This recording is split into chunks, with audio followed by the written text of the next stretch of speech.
You know, I was surprised to get a call. Receive a text first and then get a call. Just didn't expect it.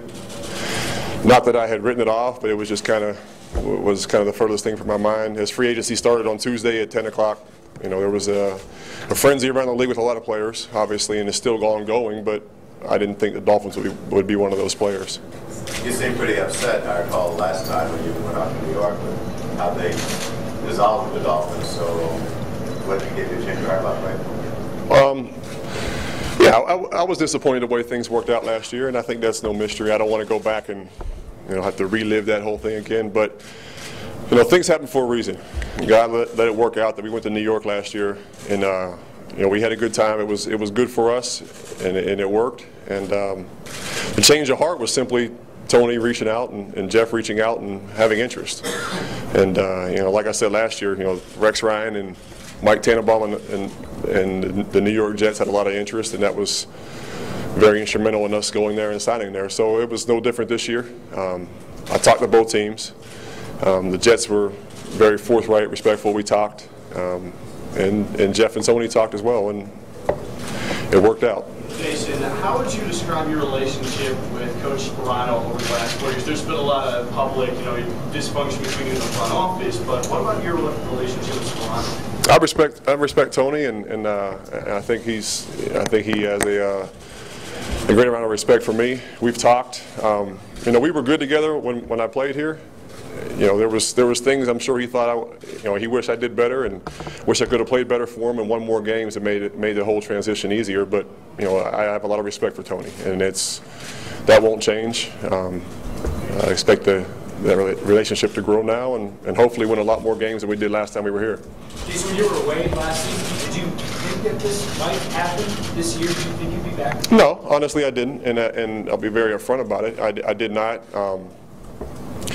You know, because the way things kind of happened last year, it was kind of, you know, that chapter in our life may have closed, and we're going to move on. And we went to New York, and I know Dolphin fans probably don't want to hear it, but you know, we were very welcomed in New York. We had a great time, had a lot of success as a team, and enjoyed it. And we were very open to going back this year. And again, that was all before we even knew that the Dolphins had any interest at all. And if you would ask me a year ago, not even a year, I guess a little bit over a year ago, you know, in April would have been a year. If you would have asked me if the Dolphins would ever have any interest, well, of course I would have said no. I would have thought, you know, they had moved on. They've got a very dynamic player in Cameron Wake, a young kid in Koa that I'm sure they want to grow and build and see where that goes. So it was kind of the end of an era for us, so to speak. But one thing you learn in life, and especially in this game, is you never really close and lock any doors. You know, you never totally burn any bridges. I know some guys do. Some people think bridges may have been burned or whatever, but you never say never. They made movies about it. You know, the saying's been around forever. You just never say never. That being said, what does it feel like to be in the stadium? It's like riding a bike. You know, you never really forget how to do it. You know, I was just joking with Mike D and a couple of the security guys and Harvey about, you know, last time I was in this stadium, I walked down and made a left, went to the visitor side. It was a little different. You know, Mike D said now when you walk out of the locker room, you can make a right and go back to the right sideline and all that. So it's, you know, this is home. There's a very familiar piece about being here, obviously. I mean, there's a lot of history here. We were here for over a decade. And, you know, so it fits. It's easy. It works. It's us. And, you know, been away twice now. It's kind of my third tour of duty. You hate to use a military reference, but my third tour of duty here, and do not anticipate leaving and having to go away and come back again. What's your vision or expectation for your role here this time around? You know, I think different than what was it, 09? 09? Yeah, 09. You know, in 09, I think the vision was to have a role similar to, I guess, what it's supposed to be this year and what it was last season in New York. And it's to kind of be a reserve. Not, you know, I understand how old I am. I understand how long I've played this game. I understand there's a lot of miles and how difficult this game is to play 16 weeks at a high level every play. So, you know, to come in and kind of be a reserve to help out where it's needed. You know, it's kind of the old saying of kind of scratch where it itches. I'm here to, you know, help Cam, help Koa, help whatever it is, play whatever spot I can play to help this team be successful. And it's not about me having playing time, me generating stats, me whatever, starting, being marquee. It's not about that. It's about winning football games. And I've kind of been on both sides of the fence where I've had a lot of personal success in this league and didn't have the wins I would have liked. And I've had a chance to kind of see the wins and how far that gets you and the enjoyment of that. So, I'm here to help this team win. Did you think about retiring, Dave? Never. I mean, I take that back because I think every player thinks about retiring. I remember I was 24 years old when you hit January or February and the season's over. You think you can't do it anymore. Then you get a week off. You don't have to get up early for meetings, and you're ready to go again. So I think there was a brief period of time there where, losing that AFC Championship game was very difficult. It was the toughest loss I ever had to deal with. My wife will tell you it took me,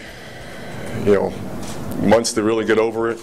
I'm not really sure I'm really over it because I was just talking to some guys earlier today about it and still kind of upset about it, the way the things played out. So that desire and thirst to play is still there. I still love winning, and I still hate losing more than I love winning, so that keeps that fire going. Jason, when you say it's about winning games, you could have won a lot of games with the Jets. Talk about what you see building here, and I mean, is that because you won this teams? There's a lot of things that came into play here, and I think, obviously, none of us have been living under a rock the last 5 months, so there's been a lockout. And with the lockout ending when it did, and again, we were prepared to do what we needed to do to play, and that, if that had been New York, it would have been New York. But with the lockout ending the way it did, and everything being so accelerated, I mean, what happens usually in 5 months or 4 months is now happening in 4 or 5 days. So to up and go and move and get started again, while negotiating a contract, getting things figured out, it could have been done, yes, but that was all before we knew the Dolphins were interested. The Dolphins were interested. They were very upfront, and we have a very respectful and upfront talk both ways, and got it worked out. And it's it's a good thing for us. It's a good place for us. Have nothing negative or bad about the situation I had last year or where I played last year. New York was fantastic, but this is the right move, I think, for myself and my family and moving forward. What did you said you got a text when this whole timeline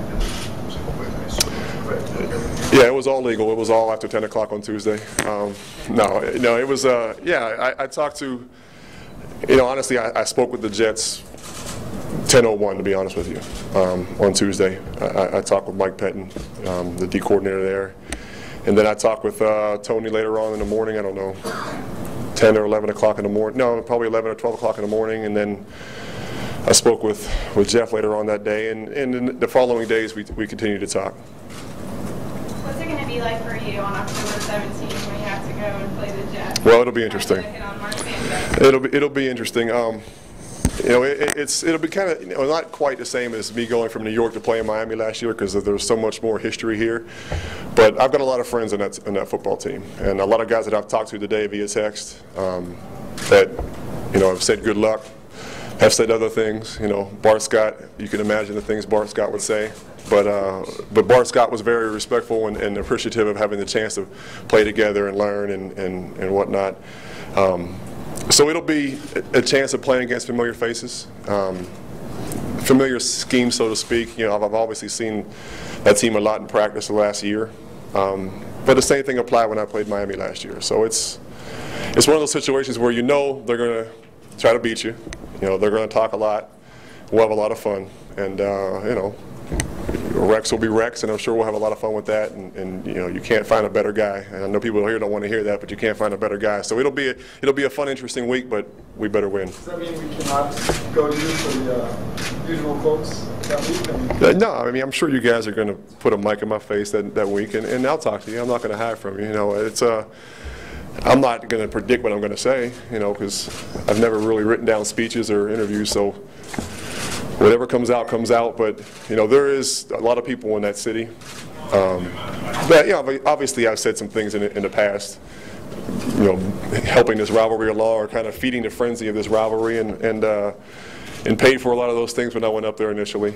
And you know, there's probably a segment of fans that still don't like me, some that may have appreciated me or respected me or whatever, and that's fine. There's some really good people in New York, and some that are very good friends of my wife's and I's now, and some business associates and things that were Jets fans that laughed it off. So I'm sure we'll have fun with it. I'm sure you guys will have some prodding questions, but we'll see what happens. Did you see Rex Ryan's calf tattoo? I did not see his calf tattoo, no. Well, I'll ask you about that. What is it? It's like a tribal. I haven't seen it, but it doesn't surprise me. Guys, about 2 more questions. Jason, do you think you'd be back here today and Bill Parcells are still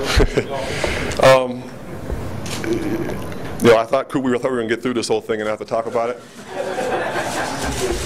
Harvey opened the door by saying 2 more questions, so I guess I have to blame Harvey for getting this one.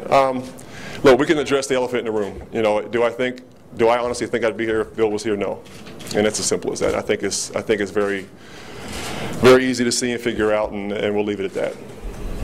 Here, one more. We got it.